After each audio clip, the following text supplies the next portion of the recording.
খুব ভালোভাবে চালটা ভেজে নিতে হবে, কারণ যত বেশি চাল এই তেলের মধ্যে ভাজবেন তত বেশি মজা হবে। এন্ড ভাজার এক পর্যায়ে আমি এই বাঘাবাড়ির স্পেশাল গাইয়া ঘিটা আমি দিয়ে দিই, গাভা ঘি সরি।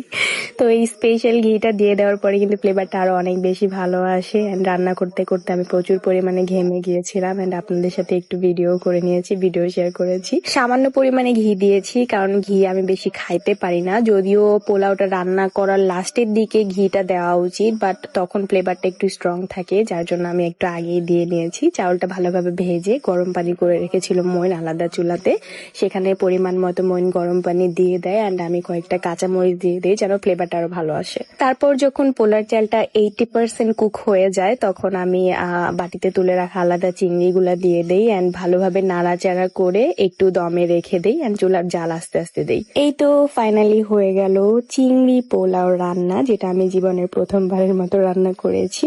অনেক বেশি মজা হয়েছিল, সত্যি বলতে আমার হাজবেন্ড খেয়ে বলেছে অনেক মজা হয়েছে। যদিও চিংড়ির পরিমাণ একটু কম ছিল, কারণ চিংড়ি আগেই আমি ভুনা করে খেয়ে শেষ করে ফেলেছিলাম। তো আমার আজকের রেসিপিটা কার কার কাছে কেমন লেগেছে অবশ্যই কমেন্ট বক্সে জানাবেন। অ্যান্ড বিরিয়ানি কিন্তু এরকম সালাদ ছাড়া একদমই অচল। আজকের ভিডিও এই পর্যন্তই, দেখা হয়ে যাবে অন্য কোনো ভিডিওতে সবার সাথে। আল্লাহ হাফিজ and thank you so much for